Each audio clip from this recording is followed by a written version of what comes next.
Bura Gəncədir. Təkcə bir şəhər deyil, bir tarix kitabıdır. Məhsətidən Cavad xana, Nizami Gəncəvidən Mirzə Şəfi Vazihə qədər. Bu torpaq sözün, qılıncın və iradənin beşiyidir. Gəncə nəinki Azərbaycanın ikinci böyük şəhəri, o həm də ilk müqavimətin, ilk maarif hərəkatının, ilk dövlətçilik təməlinin atdığı məkandır. Bu küçələrdə azadlıq həsrəti ilə doğulan Cavad xanın ayaq izləri var. Bu torpaqda poeziyanın atası Nizami Gəncəvi dillərə dastan yazdı. Gəncə gənclik deməkdir. Adından da bəllidir. Burada hər daşın altında bir ideya yatır. Hər evin içində bir qəhrəman yuxudan oyanır.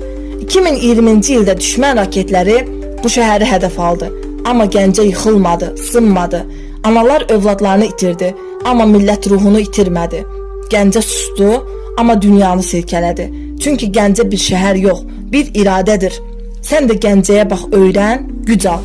Bizim gücümüz köklərimizdədir və o köklərin adı Gəncədir. Gəncə sevərlər, videomuzu bəyənib paylaşmağı, abunə olmağı unutmayın.